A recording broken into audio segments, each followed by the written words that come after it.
groundbreaking and original research finding that has the potential to be translated into an application to the benefit of society. And this prize is really the latest step in a recent history in our college to bring to life new public-private partnerships that are based on research. It's an exciting prize for us because it also encourages new partnerships, connections between UMass research and industry, where we can pair our scientific discoveries with real-world applications in the Commonwealth. Now, we're very fortunate in the administration of this prize to have a distinguished group of industry-based scientists serve as judges for the prize, two of whom are here with us today. First is Stefan Beyer. I'd like to thank you for your role in helping us to select this year's winner. To move away. And I'd also like to introduce Dennis Gubersky, who's the president and chairman of Biomir, who also served as a judge on our external panel of experts. Dennis, I'd like to invite you to the podium to say a few words about the prize.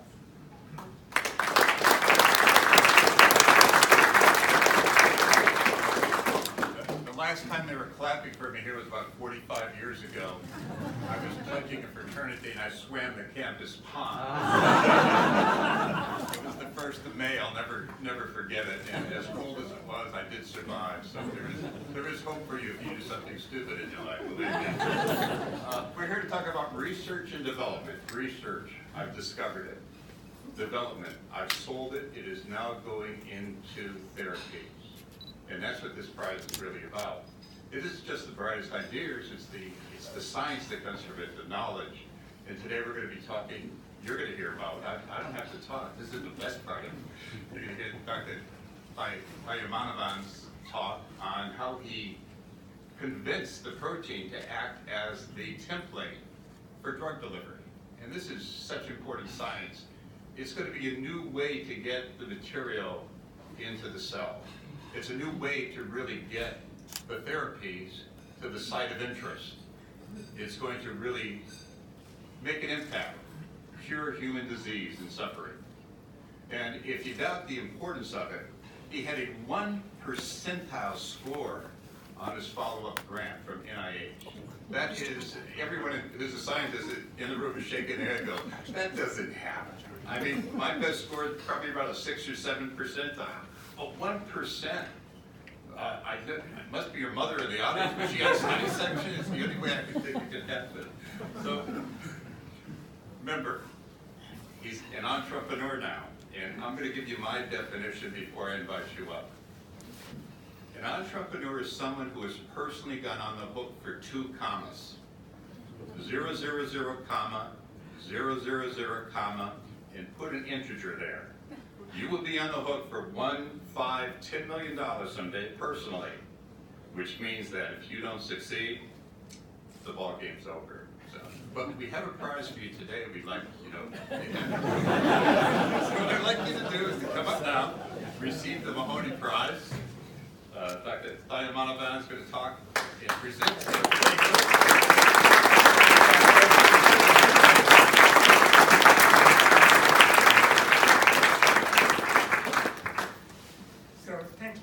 For that kind introduction. This side is not working. It's not Bob here, or Andrew.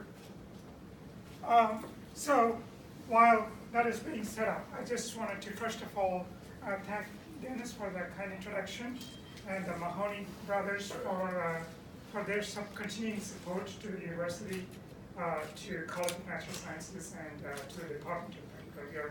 We've always been proud of you. We continue to be so proud of your 3 accomplishments, all 3 of you. So before I start, I want to have a personal story. I wish Dick Mahoney was here. My personal connection with Dick Mahoney, although I have never had a personal connection, but I have an indirect connection. My son started his freshman year in WashU in St. Louis, and he was interested in the interface of engineering and business. And Dick Mahoney was his mentor in WashU, and he thoroughly enjoyed it. the generational gap did not seem to be a problem when Dick was talking about business to Ethan, my son. So let me tell you a story. What I'm really excited about today is, I'm sorry, I also... Slides are coming. Okay, thank you. So I am really excited to tell you about a new technology that we developed in our group, which I really think that would be a game changer in the area of protein-based therapeutics. And I would like to tell you about how we think this is a game changer. So when we consider protein-based therapeutics,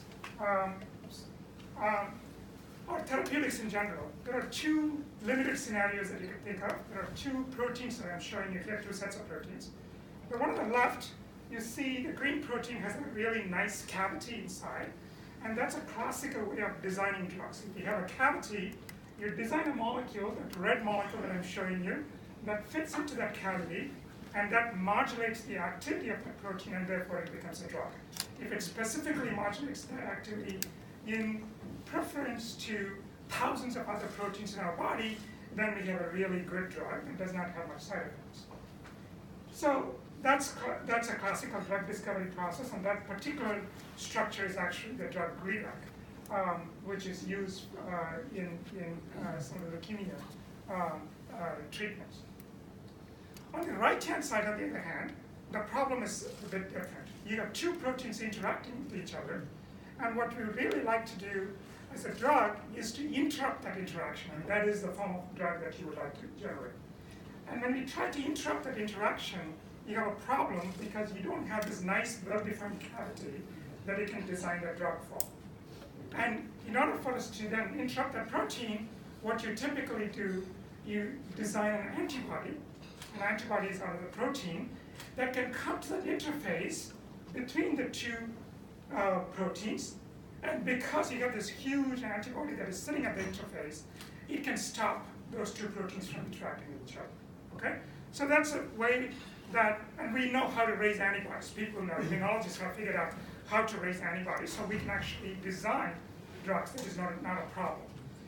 However, the problem comes in when we think about how do we go about doing this when this target is inside the cell. So here, I have two sort of hypothetical proteins that could be a drug, one that is presented outside the cell on the left-hand side, and on the right-hand side that is inside the cell. So if I design an antibody, the one on the left is easy to target because the antibody can float around in our serum and it can bind to the outside.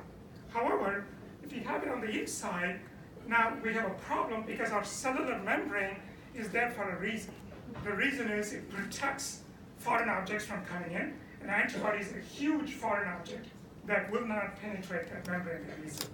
So how do we get the antibody to that protein? And those types of proteins are examples of what you call as undruggable targets. So we do not have an easy way of designing drugs for this. And this is a classical problem that a delivery vehicle can potentially address. Because this is a long problem, but does not have a solution. A drug delivery vehicle has the unique capability to solve this problem. And that's what we were after. So when we wanted to do this, when we thought about this problem, in our group we have generated several technologies, and our fundamental know-how is how to design polymers to self-assemble into a nanoparticle, a microparticle, or what have you. So if we do that, if we have that know-how, the question that we asked is, for this particular problem, what are the figures of merit? If we can write down the figures of merit, then we would be able to design a vehicle that will take these types of antibodies inside the cells. And that's what we wanted to go after. So the figures of merit here is, we want to be able to traffic the proteins inside the cells. That's a problem that we already talked about. It's not only the barrier, but when we float a protein in our body, we also have problems with degradation. The proteins can potentially degrade. And so we need to protect them from degradation. And they also can be cleared because our body constantly gets rid of stuff that it does not want. So we also want to be able to avoid clearance. And of course, we want the protein to be active by the time it reaches its target. So those are the 4 key criteria that we thought about, and we came up with this idea of shrink-wrapped proteins to address this problem. So what do we think about shrink-wrapped proteins? So as Dennis mentioned, we are thinking about the idea of proteins templating themselves in such a way that the polymers are wrapping the proteins around. And so if you go to grocery shopping, these are the types of things that you see. The wrapper that you have around is a polymer, in this case also, right? And if you look at all these cases, when they are going in this conveyor belt, the protein, especially the one in the middle is the protein, which I don't eat that much. I don't eat at all, I'm a vegetarian. That's supposed to have a lot of protein, right?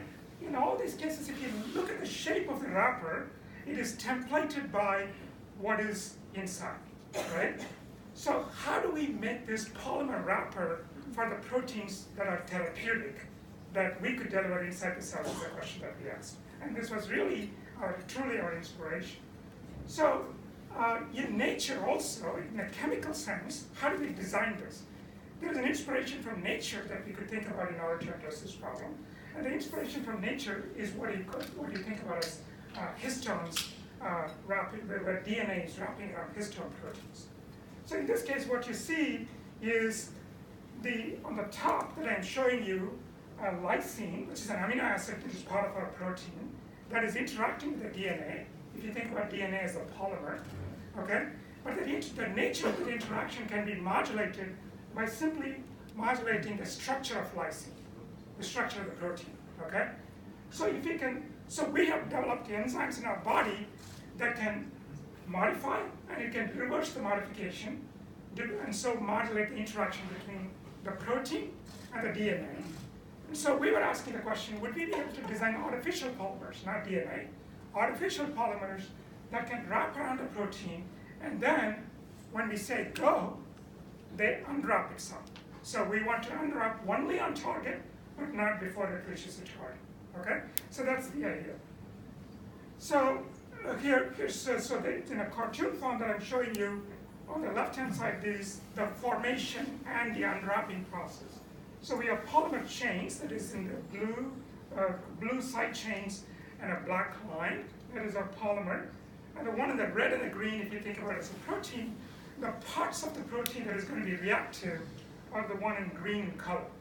And when they react with the polymer, because the blue chains with that little hook is the one that is a part of the polymer is going to react with our protein.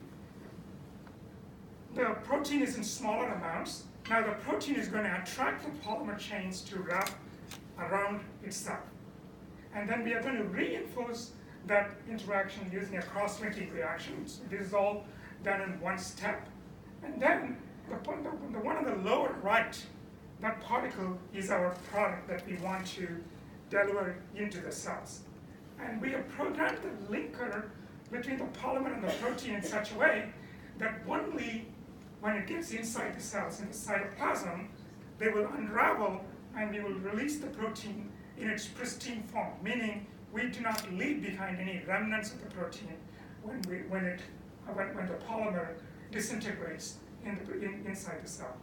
So, I am a chemist. As a professor, number one, if you remember the whole event so far, nobody used slides. Professors use slides. Secondly, when a chemist talks, an organic chemist talks, you cannot give a talk without showing the structure, right? So whether you understand it or not, here it is. So we have the polymer chain structure is shown, the protein is in the cartoon form. The key functional groups are shown on the left-hand side that shown with the red arrow. You have the reaction happening. The middle structure is our wrapped polymer protein that is wrapped with a polymer. And the right-hand side, I'm showing you the process of how these things fall apart inside the cell. Okay? So I just want to show you a few data points to show you that this idea actually works. So this is trafficking these proteins inside the cells. So what we have done is we have taken the proteins and labeled them with a red colored dye so that we can see where the protein is. And what you see is over time, inside the cells, you have a lot of red color, which tells you that we have delivered the protein inside the cells. Now, the one in the middle is yellow, and the reason that, without going into too much details, it is just to tell you the mechanism or the pathway by which it is getting inside the cells. It is going through what is called an endosomal pathway, meaning the cells sort of cave in, and the cave formation forms a pocket, and the pocket gets in, and our particles then escape that endosome, that pocket, and gets into the cytosol. And that's what we are showing here. So once we get inside the cell, what happens? The left-hand side I'm showing you, because I remember I set out some criteria. I said I want to be able to protect it from degradation. That's what I'm showing you on the left. On the right-hand side, it shows that once I reach the target, the activity is retained or regained. And what you see here on the left-hand side, the bottom part, the top part, is our wrapped protein. And I'm subjecting to degradation, and I'm looking for whether the proteins have fallen apart. The protein has fallen apart into pieces. So I'm artificially subjecting the protein to degradation. It's called protease degradation. And you don't see any fragment peaks, which means my protein is completely intact. Okay? The same token, if I take the free protein, the unwrapped protein, and I subject it to the same degradation, you see all the peaks that you expect to see out of this protein when you degrade it. Okay? So by wrapping the polymer around the protein, we are indeed protecting it. On the right-hand side, I'm showing you 3 different conditions in which we made this wrapper. And when we wrap it up, on the bottom part of the right-hand side, you have 3 different data points where the protein completely loses its activity, meaning it's in its inactive form when it is wrapped up. But when it is unwrapped, you see those things, the activity comes back up. The blue part, the topmost one, is the free protein. We didn't wrap it or unwrap it. It's just a protein by itself at the same concentration.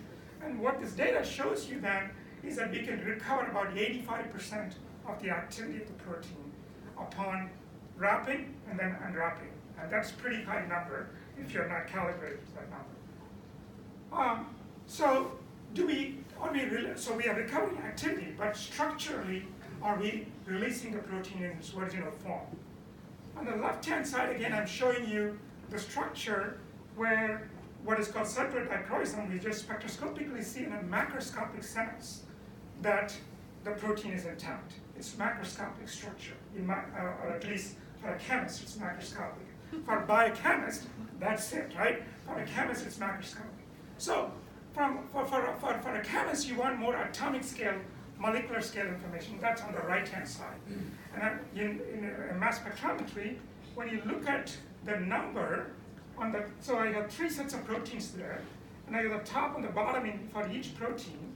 And what you see in the bottom part of each pair is a protein by itself that was not subjected to wrapping or unwrapping, but the top part was wrapped up and then unwrapped. And when you do that, if you look at the mass spectrometry peak, it's exactly the same as the one that was not subjected to any processing, which tells you that this protein was released in its original format, not even a single attachment. Even if you have a small attachment, it'll show up, and it's not there. That tells you it's released in its pristine form.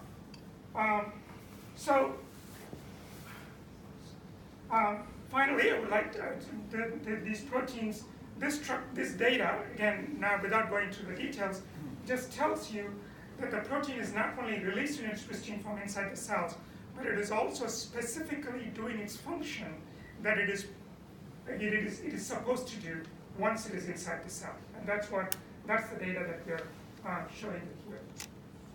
So what I hope I'm able to convince you is that we have a system where we are shrink wrapping polymers around proteins, where the proteins themselves act as a template. We shrink wrap it, and we can unwrap it just like you would do your meat on your kitchen table, on location, unwrap, and use for the purpose it is meant for. Okay, and we were able to do that with proteins, and we could hope to translate this into a technology that would make a difference in people's lives. Okay, and so the critical targets that we want to right now go after is this idea of drugging the undruggable. Okay, and we want to do the in vivo evaluations and move forward. But this is a platform technology. It's going to go beyond the antibody-based drugging the undruggable targets. And we are interested in aspects like enzyme replacement therapy and enabling genome editing using this CRISPR type technologies that we are working in our group, and many, many more, because these are platform technologies. And part of the reason I put that ... is because I know that there's a lot of industrial colleagues here.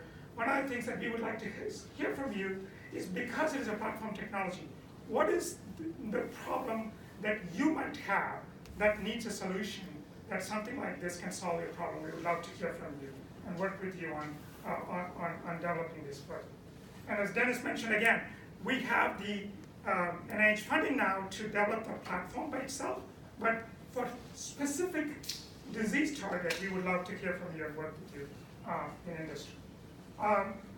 So I think I do have to mention this one point, that if you look at the right-hand side tells you biologics market growth, and the left-hand side, you see the overall pharma growth and the biologics share of the market.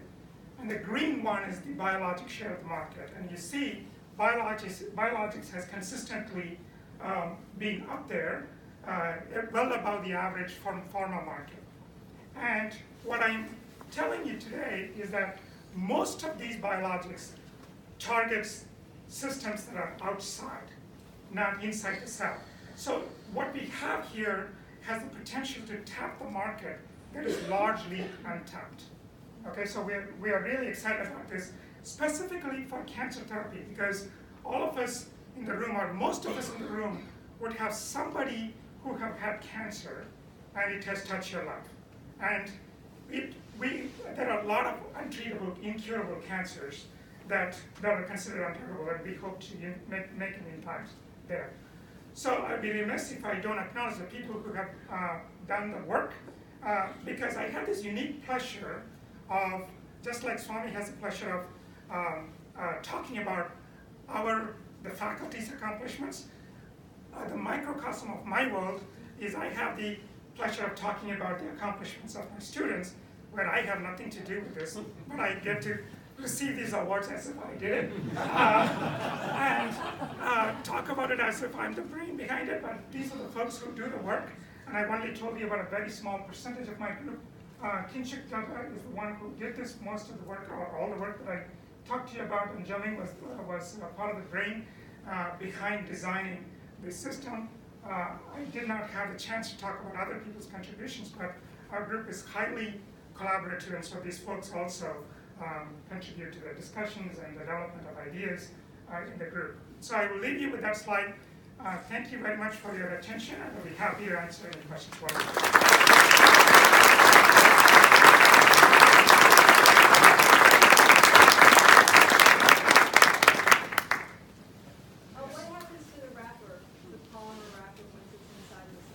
So the question is, what happens to the polymer wrapper around it? So we have designed the polymers in such a way that the wrappers degrade. In this particular case, I'm showing you an acrylate or a methacrylate-based polymer, which once it degrades the byproducts, you still have a polymer chain, but that product is actually a biocompatible product which are used in biological systems. But we also have know-hows where we design a fully degradable polymer, where all the parts that fall apart are biocompatible, and we have done that as well. Yeah. Jay Shirley from Asymmetrics. How much more efficient is the process with the wrap as opposed to without? So if you just do a microscopy image of the protein, and if you look at how much protein you have gotten, there is almost, you cannot see any fluorescence inside, or very little, okay? Because the denominator is so low, we haven't really quantified it, because when the denominator is 0, you can have 1 and you can still say infinities, or 100 and say infinity. So I don't know. I don't know how, but we're extremely efficient. Having said that, we also know that there are some proteins which are, especially proteins which have a large positive charge on their surface, they do tend to get into the cells even without much assistance. But even there, we tend to do better wrapped than unwrapped. In addition to cancer, what are maybe some of the other examples So Bonnie is interested in understanding what other places where we could have impact besides cancer. So, delivery systems can have impact in multiple places. Therapeutics is one of the companies, is the company that Bonnie is CEO of, which was spun out of our group for small molecule delivery. They're interested in liver diseases, and we could potentially use for, if there is a protein therapeutic that can be delivered to liver, we can develop the surfaces of these particles to direct them to wherever we want. So we can use it for liver diseases if there is a protein-based drug that is going to be used for liver, for example. And it does not have to be cancer. Yeah. Have you considered using this technology for antisense RNA? Yeah, so the question is, have you used it for antisense RNA? We have, but we have designed a different system. So our group is interested in delivery systems of small molecules, proteins and antibodies, as well as nucleic acids. So the antisense RNA, our goal there, most of the RNA delivery systems right now that is known are based on positively charged polymers or positively charged lipids, which are quite toxic. And we have actually developed a technology platform that delivers antisense nucleotides without positive charges on them, so they're much less toxic. We are getting some of the preliminary data. We have gotten some papers out on this, and we're getting some of those things out, while we're also protecting the technology in terms of IP. Yes, we do have it. Not part of this talk, but we do have that technology. Yeah. So let me make you think like a businessman instead of a scientist. Okay. You're going to go before the FDA someday, either as a medical device type system to deliver or with your leading indicator. Now, you're going to need the in vivo data to support that. 2 animal species, toxicology. Where does it go, and how long does it stay? Those are the critical questions. What have you done for studies so far, and what's the leading indicator that's going to drive you to success? Yeah. So the question is, have we done in vivo evaluation of this, and what are the data that we have so far in terms of safety and other things the FDA would care for very much. So we have not done the in vivo studies with this exact polymer, but having said that, there's an important qualifier that they need to have that will make you feel that this is a promising technology. So this particular technology that I showed you, the polymer that I showed you, is only a minor offshoot of the CITES delivery technology for small molecule delivery. Okay, it is a significant and unobvious, so independently patentable, unobvious, but an important modification of an existing technology. And so the degraded components and the products that we have from the polymer are very similar in the technologies, but the key functional groups that we put in this case, we want to make it react with our proteins. In that case, we don't. And the reason I say this is because with that polymer, which is the same after it reacted with the protein, which would be the same as this polymer, we have done a lot of safety evaluation in mice, and we are doing very well there. So we have the confidence that what we have here will do just as well because of that. So safety is the first step, and we have done that. Now what we need to do is, that's why I put that as the first target. We need to identify the right target where there is a need, it will make a difference in people's lives, where there's a market. And that's where we need to think about and move towards. You own it, it works, is it safe, is it scalable? Yes. The fourth question is going to be the one that's going to be very important. Yeah. Can you take this from small liter flask into large vats for developing, a therapy? Yeah. So the question is, is the polymer scalable? One of the nice things about the system, yes, it is. We believe it is scalable. Here's the reason. The polymer that I showed you is an acrylate-based polymer, a methacrylate-based polymer. And if you're not a polymer chemist, it may not mean much to you, but I'll just tell you that acrylate and methacrylate and styrene-based polymers are commodity polymers that can be made in tons, right? But the common polymer that you see in your marketplace is methyl methacrylate, so it's functionally very simple. But the process of polymerization is the same as in our polymers. So we make a specialty monomer, but the process of polymerization is the same. So it may not be GMP manufactured because we have a pharmaceutical product. Most of the commodity polymers are not subject to GMP manufacturing, but there's a manufacturing technology for scalability that is already there, and we can now use it for our GMP manufacturing. Thank you so much.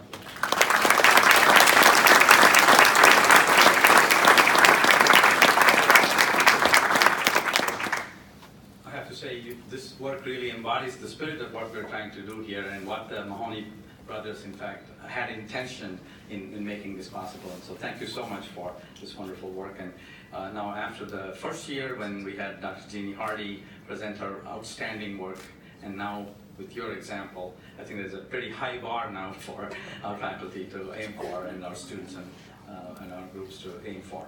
So just, it's really my honor now to invite Bob Mahoney, representing the Mahoney family, to the podium. I have to say that if anyone asks you, what can you do with a chemistry degree?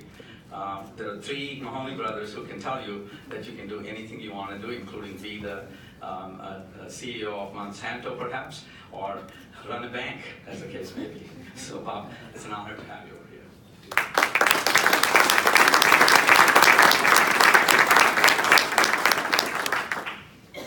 Yeah, so a long time ago, in the 50s and the 60s, three guys drove up what was then Route 5, because 91 didn't exist at the time, to go to UMass.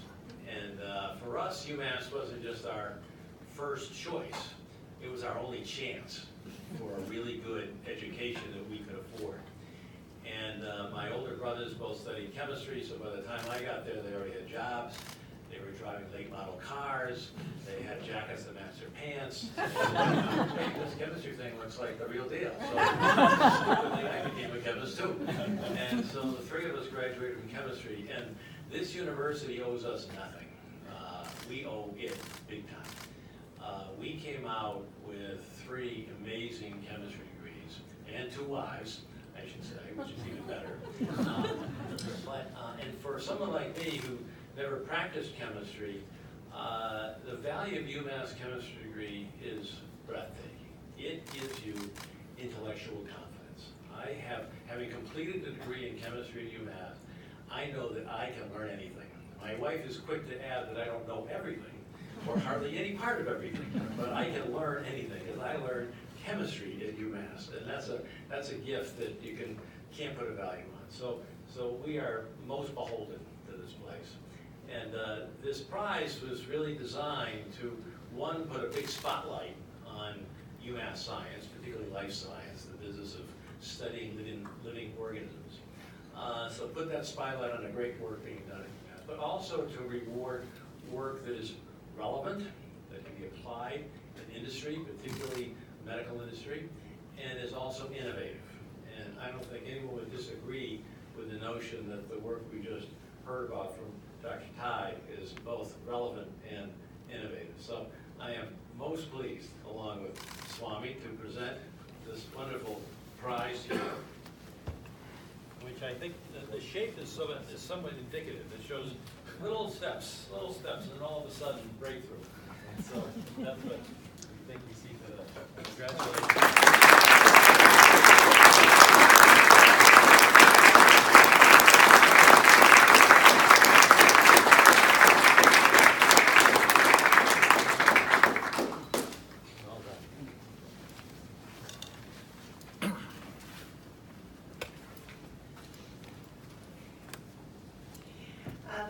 Ty, thank you for that inspiring work and wonderful presentation. I also again want to thank the Mahoney family for their generosity in making this prize possible so that we can recognize our wonderful scientists such as Ty. And I want to thank all of you for joining us here today for this momentous occasion as well. Now, I want to remind you, there's more to come today. First, we have the Innovation and Entrepreneurship Showcase after a short 10-minute break. And then later in the afternoon, we'll have a networking event, which Ty will also be there, so you can speak with him more at 3 p.m. So thank you, and enjoy the rest of the day.